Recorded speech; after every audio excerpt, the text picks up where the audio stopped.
Good afternoon. The Village of Lincoln Heights Committee of the Whole meeting is now in session. Today's date is Monday, December 22nd, 2025. The time is 6:40. Roll call, Ms. Randolph. Councilwoman Phyllis Baber. Present. Councilwoman Nona Calhoun Mumia. Present. Councilman Durant Daniels. No response. Councilwoman Tanya Key. No response. Councilwoman Laverne Mitchell. Present. Vice Mayor Linda Childs Jeter. Present. Mayor Ruby Kinsey Mumphrey. Yes. We have 5 who are present, 2 who are absent. Councilman Durant Daniels sent an email stating that he will be a little tardy. And also, He's here. oh, okay. I'd have heard him. I'll wait till you sit down, Councilman Daniels, and I'll do it for roll call. And roll call. Councilwoman Tanya Key is out of town. So I'm going to recall Councilman Durant Daniels. Present. Thank you. Thank you. So now we have 6 who are present, 1 who is absent. We do have a quorum. All right, thank you. Sorry. Okay. We go straight into the agenda for the old business. We have a second reading of ordinance number 2025-02, temporary appropriations ordinance of the Village of Lincoln Heights. It's in your packet. And Manager Gaines, did you want to elaborate on the ordinance? No further elaboration on my part. I'd say that this is simply the temporary appropriations, which is the first 3 months' expenses for 2026. And a lot of it is what was certified through the rates and amounts for, I believe council voted to approve this in a separate council meeting for the amounts and rates for the Budget Commission. And from there, we have created this temporary appropriations based on Q1 expenses. Okay. All right. Was there any sections anyone wanted to have questions for Mr. Brown on? Just could you just elaborate on the security and persons and property? Just what does that entail? Just because I know most people when they think of that, they're thinking just either for the building or you talking about actual law enforcement. Just the first item 109, program 1. Just 21,000 when you say security, other security of persons and property. Just want to make sure I'm looking at the right thing. You said section 109. Yeah, section 109. We're talking about ordinance 02, correct? Yes. Yeah. So when we're just talking about the program 1, it's about $21,274. If I'm looking at the first thing on there. Mm-hmm. This is the program 1, just security and of persons and property. Just 21,274. right. I see it. Yes. Yeah. So this is related to personal service and contractual service. This is for the general administration for salary and benefits, including contractual services. So a lot of our consultants and the like. So like our security, so you talk about our security system, pretty much. We're looking at the same thing, right? Security of persons and property. No, this isn't for our security system now. No, that's what I'm saying. So I'm just, my bad. As I look at it, it says program 1, mm-hmm. security of persons and property. That's what it says, correct? Yes. So I was just asking. Yeah, for sure. This is pertaining to salary and benefits and travel reimbursement for our staff. Okay, I got you. Okay. All right. Are there any other programs listed in the ordinance that council had any questions for the village manager? Yes, I do. So, well, maybe more for you at this particular point. So with the contractual services for Mayor's Court, so that's for Ms. Ponder. We have not made a decision that I'm aware of for what we're going to do with Mayor's Court. So that is just for Ms. Ponder. Yes. So that is the contract for Ms. Charlotte Ponder.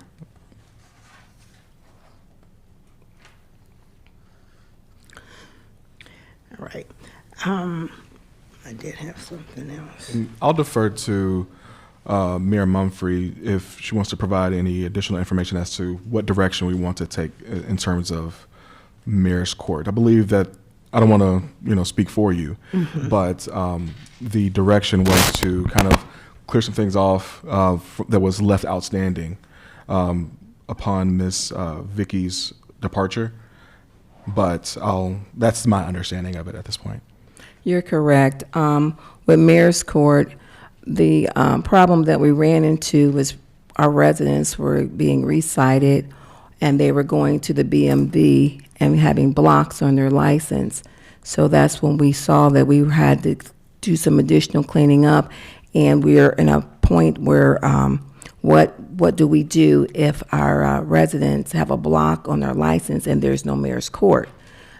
So we're going to have to work closely with another municipality and their Mayor's Court, and it's upon council in 2026 if they want to pursue Mayor's Court. I do know that everyone is wanting to do code enforcement, and that was a key part of having Mayor's Court as well. I know it's going to take a while to get it up and running, especially with giving people warnings, and then if they find themselves after probably the third warning, finding themselves in Mayor's Court.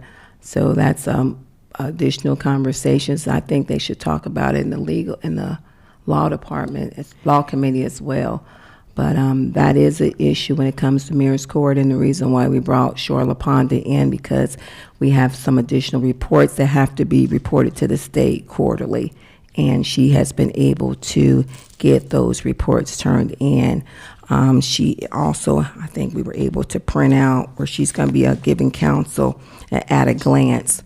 When we did review at a glance, we did notice that small payments came in, and the last payment, I believe, came in June, and then one recently in October. Since then installed Elizabeth Ty as the magistrate and John Coleman as the prosecutor until further notice. We have listed our schedule for next year, which it will still be until further notice once a month that it will be held in the village. So where does the magistrate fees? I'm hearing that we have Ms. Ty as our magistrate, but is that under Mayor's Court, that contractual service? No, ma'am. It's always been under whoever that solicitor's law firm. They pay the magistrate. It doesn't come out of those monies that we have for Mayor's Court. Charlotte Ponder, she's paid after that, and the magistrate, she pays $275. I'm sorry, I'm thinking of the prosecutor. So the prosecutor is paid out of the yeah, I'm law sorry. The firm. prosecutor is actually paid out of the solicitor's law firm, and then when it comes to the magistrate, that amount comes out of Mayor's Court, and that's why that amount is lower also for Charlotte, and the $275 we would have to estimate, which that means that amount is incorrect if you Right. do 275 times 12 or how many months. But I'm thinking he did not include it because you were waiting on additional information for council for a decision. Yeah, so I think that the amount that is listed on the temporary appropriations was only for the first 3 months. Okay. But does it include the magistrate? That's the question. My question was, is this just for Ms. Ponder for the 3 months, or is this for the magistrate and Ms. Ponder, our temporary clerk of courts, if you will? It just, okay. Yeah, to my understanding, it includes both because those are the contracts that we have currently.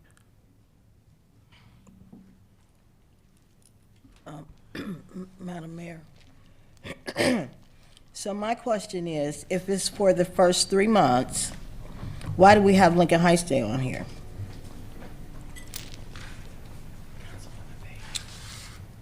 Let me make sure I pull this up. I'm thinking you had to include the entire year's budget on here from what it looks like. No, this was the amount that was certified by the Budget Commission.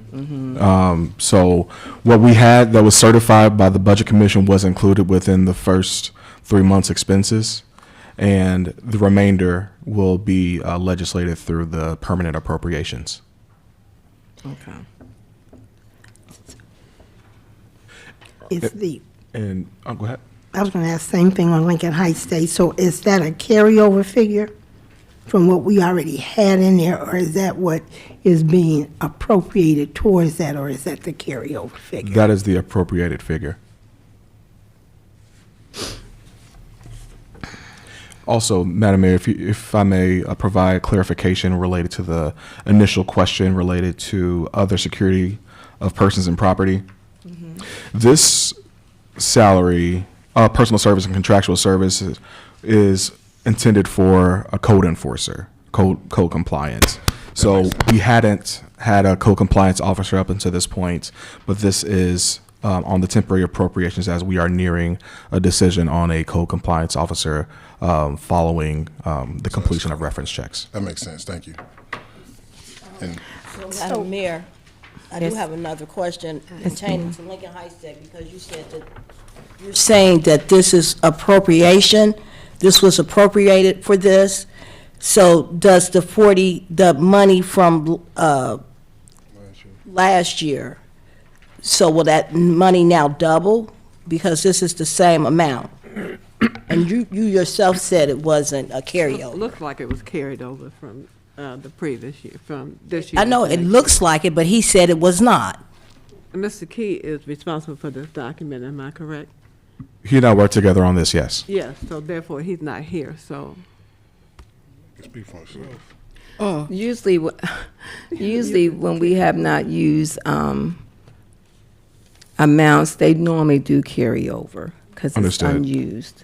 My apologies for the confusion on that figure specifically. Madam Mayor, Yes, ma'am. Mr. Brown, it's okay. You are new here, and there's some things that the finance director needs to come along. He's probably out of town too, in order to explain the document that he did. You all may have worked on it together, but he actually put the numbers in, more familiar with it than you are at this point, so you don't have to apologize for that. You're okay. Yep. Yep. And I'm sure next year, as the finance committee gets established, they'll be able to break down and get more understanding, because you're going to have a lot of new council members. And I would like to suggest, I know when I got on council, what each council member, we were invited to meet with the finance director to understand the each line item. And so that helped. At that time, we had, bless her soul, Sharon Willis. And so she met with us individually, and just asked, it was upon us to meet with her, and she explained different line items. So that may help them along with, as they, move forward with the finance committee for 2026. For sure. Madam Mayor, if I may. Yeah, we were definitely planning to do a deeper dive into the temporary appropriations ordinance at the Finance Committee, but there was no Finance Committee that was held. I believe it was this past week. So just wanted to make an acknowledgement of that because our Finance Director, Mr. Key, regularly provides reports and attends and to answer any questions pertaining to finances as well. So if it is of interest to council to move forward in that way with meeting, so that way we can discuss the line items, I'm more than happy to facilitate that. Okay. All right. Madam Chair, Yes, ma'am. I have a question going back to Program 1, Security of Persons and Property. So we have two of them, one from the general fund and then one from the special revenue fund. So is the one from the special revenue fund the one you were referring to that is for the code enforcer, right? Because it's code remediation, which is on the second page, That's the one coming at the chamber. 2910. No problem. Section 3. General total fund appropriation. Section 4. Section 4. Section 4.